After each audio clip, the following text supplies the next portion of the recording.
नमस्कार. 8:30च्या बातमीपत्रात मी मंजिरी मराठे आपलं स्वागत करते. सुरुवातीला एक नजर ठळक बातम्यांवर. जीएसटी लागू झाल्यानंतरच्या काळात करविषयक कायदे रद्द करणारं विधेयक विधान परिषदेत मंजूर. पंतप्रधान नरेंद्र मोदी आजपासून 2 दिवसांच्या गुजरात दौऱ्यावर. विविध कार्यक्रमात सहभाग. काश्मीर समस्या कायमस्वरूपी सोडवण्यासाठी केंद्र सरकार प्रयत्नशील, मात्र पाकिस्तान दहशतवाद पसरवत असल्याचा केंद्रीय गृहमंत्री राजनाथ सिंग यांचा आरोप. कोणत्याही संकटाशी सामना करण्यासाठी भारताची तिन्ही संरक्षण दलं सक्षम असल्याचा केंद्रीय संरक्षण राज्यमंत्री डॉ. सुभाष भामरे यांचा निर्वाळा. पंजाब सुरक्षा दलानं केली 2 दहशतवाद्यांना अटक, शस्त्रसाठाही जप्त. भारतीय रेल्वेच्या इतिहासातली पहिली अतिजलद वातानुकूलित आणि अत्याधुनिक सुविधांनी युक्त तेजस एक्सप्रेस आजपासून मुंबई ते गोव्यातल्या करमाळी दरम्यान धावणार. आणि पुणे सुपर जायंट्सवर एका धावेनं मात करत आयपीएल क्रिकेट स्पर्धेत मुंबई इंडियन्स विजयी. आता सविस्तर वृत्त. जीएसटीबाबत चर्चा करण्यासाठी बोलावलेल्या राज्य विधिमंडळाच्या विशेष अधिवेशनाचा आजचा शेवटचा दिवस आहे. अधिवेशनात काल राज्य वस्तू आणि सेवा करासंदर्भातल्या मुख्य विधेयकावर विधानसभेत समग्र चर्चा झाली. या विधेयकावरच्या चर्चेला वित्तमंत्री सुधीर मुनगंटीवार यांनी काल उत्तर द्यायला सुरुवात केली. राज्याच्या विकास दरात मोठी दरवाढ झाली असून तो केवळ या सरकारच्या प्रयत्नामुळेच असा दावा करत आमचं सरकार राज्याला आर्थिकदृष्ट्या सक्षम करण्यासाठी सर्वतोपरी प्रयत्नशील आहे असा विश्वास वित्तमंत्री सुधीर मुनगंटीवार यांनी उत्तरादाखल व्यक्त केला. मुनगंटीवार आज त्यांचं उत्तर पूर्ण करणार आहेत. राष्ट्रवादी काँग्रेसचे गटनेते जयंत पाटील यांनी या चर्चेला सुरुवात केली. सुमारे 2 तासांहून अधिक काळ या विधेयकासंदर्भातल्या अनेक उणीवांवर बोट ठेवत राज्य सरकारच्या कारभारावर आणि भाजपाच्या शेतकरी विरोधी धोरणावर त्यांनी जोरदार टीका केली. जीएसटी व्यतिरिक्त काही वस्तूंवर केंद्र सरकार अधिभार लावणार असून त्याला विरोध व्हायला हवा अशी मागणी त्यांनी यावेळी केली. जीएसटी लागू झाल्यानंतर राज्य सरकारांना नेमकी किती नुकसान भरपाई मिळणार आहे ते स्पष्ट होण्याची गरज असल्याचं जयंत पाटील यांनी सांगितलं. जीएसटी कायद्यामुळे राज्याचं भवितव्य जीएसटी परिषदेच्या हातात गेलं असून केंद्राकडून मिळणारी नुकसान भरपाई 5 वर्षांनंतर बंद होईल, त्यानंतर काय असा सवाल विधानसभेतले विरोधी पक्षनेते राधाकृष्ण विखे पाटील यांनी उपस्थित केला. महापालिकांना अनुदान दर महिन्याला नियमितपणे मिळेल याची शाश्वती नाही, कारण एकदा तिजोरीत पैसे आले की सरकारचे प्राधान्यक्रम बदलतात असं मत राष्ट्रवादीचे नेते अजित पवार यांनी या चर्चेदरम्यान व्यक्त केलं. जीएसटी एवढा शेतकरी कर्जमाफी हा मुद्दा महत्वाचा आहे, त्यावर सरकारनं निर्णय घ्यावा अशी मागणीही त्यांनी केली. काल दिवसभर झालेल्या या चर्चेत माधुरी मिसाळ, चंद्रदीप नरके, अनिल गोटे, अब्दुल सत्तार, गोपालदास अग्रवाल, आशिष शेलार आदींनी भाग घेतला.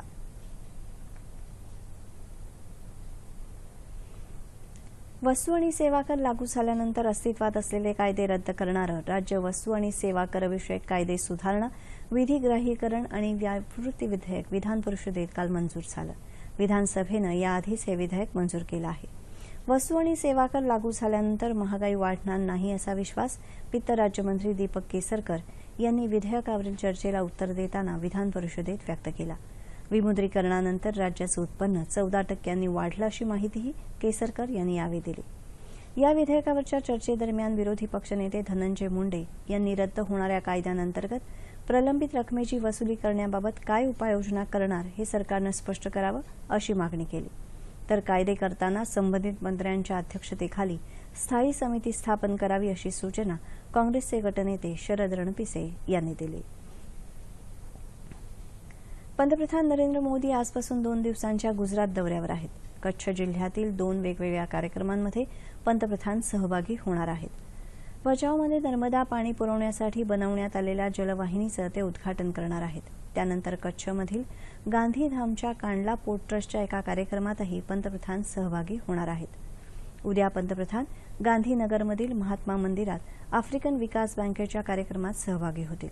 पंतप्रधानांनी ट्विटरवरून आपल्या कार्यक्रमांची माहिती दिली आहे. काश्मीर समस्या कायमस्वरूपी सोडवण्यासाठी केंद्र सरकार प्रयत्न करत आहे, मात्र दहशतवाद पसरवून पाकिस्तान भारताला अस्थिर करण्याच्या प्रयत्नात आहे असा आरोप केंद्रीय गृहमंत्री राजनाथ सिंग यांनी केला. सार्क देशांशी संबंध दृढ करण्यासाठी केंद्र सरकार पावलं उचलत आहे. मोदी सरकारच्या शपथग्रहण सोहळ्याला पाकिस्तानचे पंतप्रधान नवाज शरीफ यांनाही आमंत्रित करण्यात आलं होतं. दोन्ही देशात सलोखा राहण्यासाठी भारतानं नेहमीच प्रयत्न केले आहेत. आता पाकिस्ताननं स्वतःला बदलण्याची वेळ आली आहे. पाकिस्तान बदलला नाही तर भारताला त्याला बदलावं लागेल असा इशाराही राजनाथ सिंग यांनी दिला. कोणत्याही संकटाशी सामना करण्यासाठी भारताची तिन्ही संरक्षण दलं सक्षम असल्याचा निर्वाळा केंद्रीय संरक्षण राज्यमंत्री सुभाष भामरे यांनी दिला.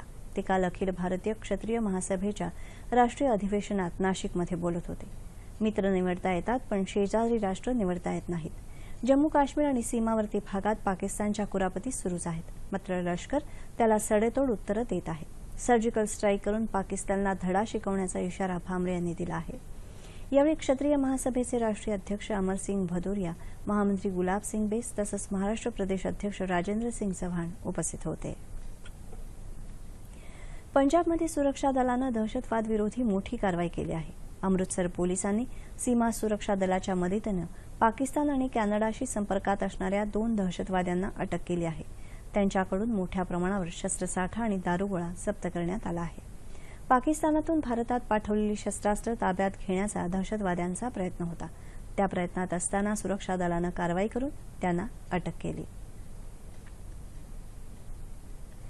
भारतीय रेल्वेच्या इतिहासातली पहिली अतिजलद, वातानुकूलित आणि अत्याधुनिक सुविधांनी युक्त तेजस एक्सप्रेस आजपासून मुंबईतल्या छत्रपती शिवाजी टर्मिनस आणि गोव्यातल्या करमाळी स्थानकांदरम्यान धावणार आहे.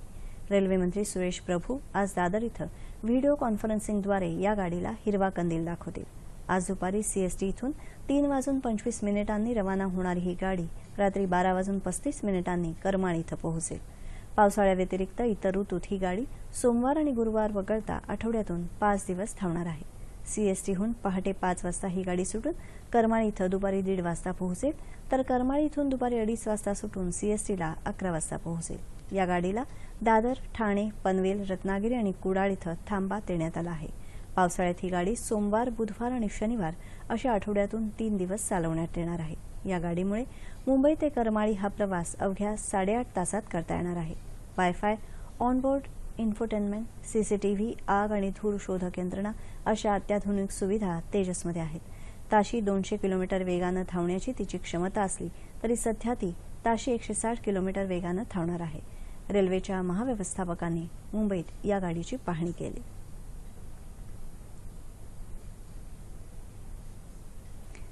आपण केवळ कामांची पोकळ आश्वासनं देत नाही तर दिलेल्या घोषणा पूर्ण करतो असं प्रतिपादन केंद्रीय रस्ते बांधणी आणि महामार्ग वाहतूक मंत्री नितीन गडकरी यांनी केलं. ते नवी दिल्लीत बोलत होते. गेल्या वर्षभरात देशात 16,800 किलोमीटर लांबीचे रस्ते बांधण्याचं काम सुरू झालं असून हा एक प्रकारचा जागतिक विक्रमच असल्याचं ते म्हणाले. देशभरात पायाभूत सुविधांच्या कामांनी वेग घेतला असून 5 वर्षात 25 लाख कोटी रुपयांची कामं पूर्ण करण्याचं आपल्या विभागाचं उद्दिष्ट आहे असं गडकरी म्हणाले. यापैकी सुमारे 6.5 लाख कोटी रुपयांच्या प्रकल्पांचं काम सुरू झालं असल्याचं त्यांनी सांगितलं. पंतप्रधान नरेंद्र मोदी यांच्या नेतृत्वाखालील केंद्र सरकारनं 3 वर्ष पूर्ण केली आहेत. देशाच्या विकासासाठी गावं आणि शहरं एकमेकांना जोडण्याकरता सरकारनं रस्ते बांधणीचा ध्यास घेतला आणि 3 वर्षात संपूर्ण देशात रस्त्यांचं जाळं निर्माण केलं.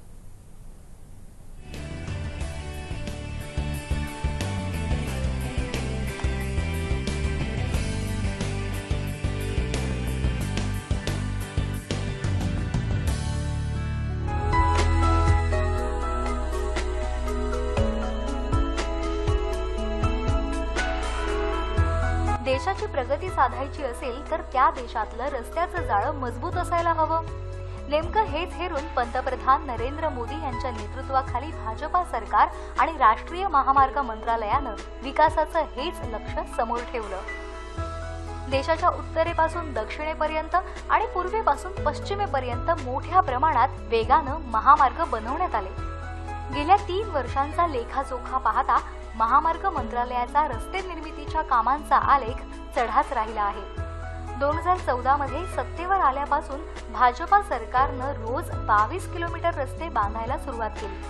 2015-16 मध्ये 6,000 किलोमीटर रस्ते बांधण्यात आले, तर 2016-17 मध्ये 8,231 किलोमीटर राष्ट्रीय महामार्गाची निर्मिती करण्यात आली. आता दररोज 22 किलोमीटर रस्ते बनवले जात आहेत. येत्या काळात दररोज 41 किलोमीटर रस्ते निर्मितीचं सरकारचं लक्ष्य आहे. गेल्या वर्षात मंत्रालयानं एकूण 31 प्रकल्प पूर्ण केले आहेत. अवघ्या 3 वर्षाच्या कार्यकाळात सरकारचं रस्ते निर्मितीमधलं कार्य पाहता येणाऱ्या काळात या मार्गावरूनच देशाला विकासाचे अनेक पल्ले गाठता येतील हे नक्की.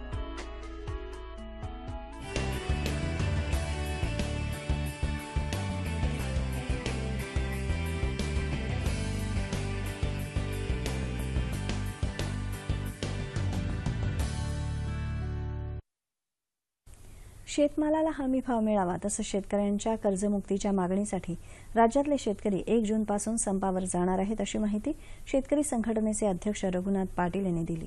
ते काल जालना इथं पत्रकार परिषदेत बोलत होते. संपाच्या पहिल्या टप्प्यात भाजीपाला आणि दूध शहरात पाठवू नका असं आवाहन त्यांनी शेतकऱ्यांना केलं. गेल्या 3 वर्षात या सरकारनं शेतकऱ्यांच्या बाबतीत कुठलेही योग्य निर्णय घेतले नाहीत, त्यामुळे शेतकऱ्यांच्या आत्महत्येचं प्रमाण वाढलं आहे असा आरोप त्यांनी केला. शेतकरी संघटना पूर्ण ताकदीनिशी या संपात उतरेल असा विश्वासही त्यांनी व्यक्त केला. सांगली जिल्ह्यात प्रत्येक नागरिकाचं हेल्थ कार्ड तयार करून त्यांच्या आरोग्याची काळजी घेतली जाईल अशी माहिती जिल्हा परिषदेचे अध्यक्ष संग्रामसिंह देशमुख यांनी दिली. जिल्ह्यात कडेपूर इथं आरोग्य तपासणी शिबिराच्या उद्घाटन प्रसंगी ते बोलत होते. माजी आमदार पृथ्वीराज देशमुख हे कार्यक्रमाच्या अध्यक्षस्थानी होते. या शिबिरात सुमारे 10,000 रुग्णांची मोफत तपासणी करण्यात आली. तसंच आवश्यक त्या रुग्णांवर शस्त्रक्रियेची व्यवस्था करण्यात आली होती. भारताच्या अंजू जामसेनपा यांनी 5 दिवसात 2 वेळा एव्हरेस्ट शिखर सर करत नवा इतिहास रचला आहे. या विक्रमाबरोबरच 5व्यांदा एव्हरेस्ट शिखर गाठणाऱ्या त्या पहिल्या भारतीय महिला ठरल्या आहेत. काल सकाळी 8 वाजता नेपाळ गिर्यारोहक फुरी शेर्पा यांच्यासोबत एव्हरेस्ट शिखरावर पोहोचत त्यांनी हा विक्रम नोंदवला. याआधी त्यांनी 16 मे रोजी एव्हरेस्ट सर केलं होतं. 32 वर्ष वयाच्या आणि 2 मुलांची आई असलेल्या अंशू जामसेनपा यांनी याआधी 2011 मध्ये 10 दिवसात 2दा एव्हरेस्ट शिखर सर करण्याचा विक्रम केला होता. जामसेनपा यांच्यासोबत किशोर धानकुडे आणि ब्रिजमोहन शर्मा यांनीही एव्हरेस्ट शिखर गाठलं. आयपीएल टी20 क्रिकेट स्पर्धेच्या 10व्या पर्वात मुंबई इंडियन्सनं चषकावर नाव कोरलं. पुण्याचा कर्णधार स्टीव्ह स्मिथनं विजयासाठी प्रयत्न केले, मात्र मिचेल जॉन्सननं अखेरच्या षटकात टिचून गोलंदाजी करत मुंबईला 1 धावेनं रोमहर्षक विजय मिळवून दिला. मुंबई इंडियन्सनं रायझिंग पुणे सुपर जायंट्ससमोर विजयासाठी 130 धावांचं लक्ष्य ठेवलं होतं, मात्र पुणे 20 षटकात 128 धावाच करू शकली.